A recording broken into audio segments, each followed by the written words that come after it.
We've done this before. Yeah. Thank you for coming and staying. Well, I guess first is your first film that you directed, Nightcrawler, great film. And you're back in LA. How did you make the transition? How did you go from Nightcrawler to Roman J. Israel Esquire? Just an entirely different idea. I mean, obviously, Nightcrawler is a very nihilistic little piece of cake, which I love. It's just like, I think it was a little black diamond. The ideas come. This idea came from just remembering the 1960s and remembering the spirit of pure activism. Everybody's involved in something. And over the last 40 years, I've watched it really dissipate, and I became interested about 5 years ago. What happened if somebody never gave up from the 1960s? Where would they be? And when you look into it, it turns out there's a small group of people who became activist lawyers and criminal lawyers, and the characters started to form. And I always wanted to work with Denzel, always did. And I just started to thought, well, this is a chance.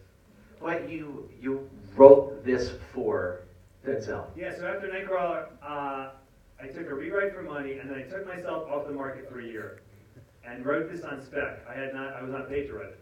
I had never met Denzel before. I wrote it for Denzel. I knew that if he did not do it, I would not do the movie. So I sent it to him.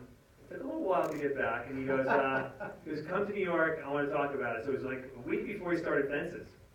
And I went out to lunch with him, and you're trying to read it. I'm like, and like it happened, and 45 minutes in, he goes, let's do this movie. Oh, cool. And I got really drunk that night. Wow. Talk about taking a leap of faith to write a film, write a character specifically for somebody. What if they say no? So just don't do it. It's absolutely insanity. I would really never have if you do it, you should always have like 3 or 4 other people who want to do it. I think it's good to write for somebody, but I think it's really dumb to do sort of what I did. I got really lucky. It would be a totally different thing, obviously. You had met Denzel and he came on. He did more than just I'm going to act in the film. He really tell us about the real hands-on approach he did with developing the film and the character. It really similar to working with Jake, not in terms of style, but the concept. So when I worked with Jake, it was you're bringing on Jake Gyllenhaal. I'm a first-time director. I really want to know what he wants to do with the character. I wrote the words, I had the plot, but Jake comes in, gains the weight, and comes up with a man bun and all this scrunchie on his arm. So he does that. So working with Denzel's at the top of his game. I've written a guy who I understand on some levels, but Denzel comes in and breathes the guy to life. So over a period of 6 months, Denzel's coming in, very privately coming up with the character, internally, but then it started to manifest. His hair starts getting longer. He starts gaining weight, Denzel did, as we were meeting. He starts coming in with these clothes. A week before, I come into a meeting one day, and he smiles, and he goes, I ground the gap out of my teeth. Because he was born that way. And he goes, I ground the gap. And the fun thing was, at that point, some of the money people were already thinking like we were going too far. So I was like, okay, we got the gap. That's interesting. And then the day before, maybe 2 days before, he comes, he goes, I only eat peanut butter sandwiches over the sink. So I go, is it chunky or creamy? He goes, it's Jif. Jif. So that's what the J stands for, by the way, in Roman Jesuit. It's Jif peanut butter. Wow. He built that in. But as someone who was very hands-on and collaborative, it's to watch him when you're filming. It really does get involved. When you see him transform from being Denzel into Roman J. Israel. It's incredible because I don't, like I said, it was a very private process. What he's doing on any given day is something that we have probably not discussed. We talked for a month and a half about the concepts of the film, and the themes of the film, and what the intent was, and the idea, and a lot of different things. But it was not specifically like, in this scene, I'm going to be doing this. Sure. So when I show up in the day, I'm working with the cinema. So I'm getting out, okay, here we go. And I'm watching and go like, wow. What is he doing? This is amazing because he's got his own process and he has his own plot. So often I'm far behind on him in terms of what he's doing. I only start to put it together in dailies. I'm seeing the plan of what he's doing, which is fine with me because you don't have to worry about him on any level. No. Everything he's doing, you're just assuming it's going to be absolutely perfect and gold, and it is. So it allows you as a director to concentrate on other things and then start to put it together. Not a lot of takes. Doesn't do a lot of takes. One of the things that always fascinated me about characters watching film is when you see someone, they're set in their ways, they got it down, and they just have the rug pulled out from under them, and they have to pick themselves up again and reinvent themselves. What is the appeal of a character like that for as a writer, a director, but also from someone at his standpoint as an actor? For me, it's real life. Yeah. I mean, I don't know about you guys, that's the story of my life. It's just like, it's you try and you fail and you get dejected and you pick yourself up and you try it again and you swear you're not going to do something again, and then 5 minutes later you're doing it and you can't understand why you did it. I mean, to me, that just feels like real life to me. There are, people's heroes and villains. I don't know what those are. I don't know any heroes, and I don't know any, well, I know one real villain. I'm not going to say what his name is. But there are, I mean, heroes are people who fail. Heroes, I mean, I'm only interested in heroes that fail, to be honest. I'm interested in heroes that really have to overcome something much more internally than they do externally. And so I'm interested in the idea of a guy who just can't conceive of turning it against his back. People say, oh, like he sells out. I don't see him as selling out. I think he breaks. I think that's what life does to you at times. It breaks you. Yeah. I don't know if you can relate to that. I absolutely.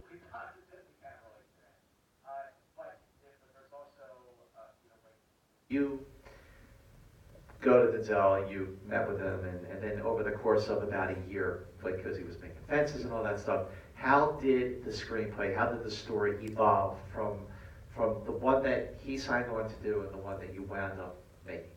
It evolved as Denzel started to inhabit the character, changing lines here and there. Scenes started to sort of get tweaked and changed here and there. Certain scenes got dropped.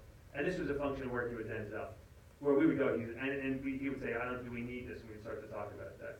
And as somebody who's directed 3 films like Denzel has and done 40, an absolutely invaluable asset. I mean, he was my creative partner. He not only transformed himself for the character, at the end, I invited him in the editing room in post. Oh, wow. And I would never have imagined I would invite an actor in the editing room.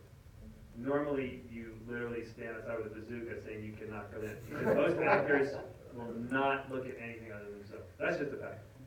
And Denzel came in, I invited him in, and he's totally objective. Never trying to he'll cut his shit as soon as somebody else's stuff. It wasn't vain at all. Not in the least, and he's making film better, and he's just a trip. He's so smart, and he's got this process that, like I said, is very internal. You often feel stupid around him. He'll start talking about something, and your first thought is, inside, that is a terrible idea. That's just such a bad idea. And then 5 minutes later, you go oh my God, that's such a good idea. He does that a lot, and it's a little disconcerting. And he's just amazing. He's an amazing guy. We become friends. Between you have 2 completely different visions of L.A. in Nightcrawler and in Roman J. Israel Esquire. Was it just a coincidence that you made your second feature as a director in LA, or is there something about LA that really inspires you, for better or worse? There's something about LA that inspires me. I'm doing another movie that I start in January, start prep in January. That is in LA. My third one's going to be in LA for Netflix. And I love LA. I mean, look, for Nightcrawler, the Nightcrawlers, the biggest conglomeration of Nightcrawlers are in LA. So you want to do the movie in LA. And LA there, we shot it. We thought of Lou as like a nocturnal animal that came out of the hills at night and fed. And we shot LA like it was like an animal documentary. And like he was moving through this lush landscape. This is different. Roman is a guy who's come out of the back room, and the world is changing, or has changed. So right now, downtown LA, there's more construction going on in LA than any other place in the country. It's crazy, downtown LA now. When I first moved out here in 1991, you didn't go downtown LA. You did for many, many years. Now it's like the place to be. Well, we're shooting down there, and there's just construction everywhere. So it worked perfectly for what we were doing, because everywhere Denzel went, there was construction. Almost invariably, anytime you saw him on the street, we had the camera hidden, and he was walking around the street with real people. Those were not extras, most of the time. We were hiding the camera in alleyways and different places, and if we would pull up, just like 3 or 4 of us, we'd have the camera set up hidden. Denzel would pull up in a van, get out, and walk, and very few people recognized him. Very few people. I mean, he became like invisible. Just like he became like an invisible man. But he did get recognized for you, damn it. It was very rare. All right. people sort of stopped and looked. Sometimes they looked a little bit, and like a block later said that looked like Denzel, but no, it couldn't be Denzel. Because I mean, you know, just couldn't in the burgundy, particularly in the burgundy suit. And the hair. Like in terms of working with Denzel as an actor, as a producer, as a you know, a fellow editor, like what were some of the things that like surprised you about him? Like you know he's Denzel. You've seen his movies for many years, and he's like you said, he's directed 3 films. Like working with him, like what surprised you about him? The depth of his process, how intuitively he understands filmmaking and storytelling. Extraordinarily detailed. He's a broad guy. He's got a lot of interest, but man, he can drill down. I remember one time he wanted to talk about a scene. Like 2 weeks before, he goes, "Why do I say we?" And I'm going like, because you're talking about like you and another person, and he started talking about we for like 20 minutes, and finally he goes, "It shouldn't be we, it should be me." I'm like, what are you talking about? And I suddenly started down going, oh my God, like that changes the entire, I wish I could remember what it was, but it changed the entire sort of context of the line. Mm-hmm. So he has this, he can go from 3,000 miles up to under a microscope instantaneously in his thought process. And it's very rare. It's I can look at it from 3,000 miles up and get down there, but it takes me about 10 minutes to drop down to the other level. He's got this broad range and ability to look at things from a different perspective. He rarely looks at things the way I look at them, or I think most people do head on. He's looking at the things from over here or over here. It's a very unique way of looking at things. That serves him. I think he trusts his instincts implicitly. This is somebody who, if he has a feeling about something or a thought, he listens to his inner voice, and I think that's something that I know I don't do enough, and I don't think any of us do enough. I think our inner voice is often right, and we discount it for some reason. I want to take questions from the audience. If you have any questions, feel free to raise your hand, and you've got one right there. All right. I saw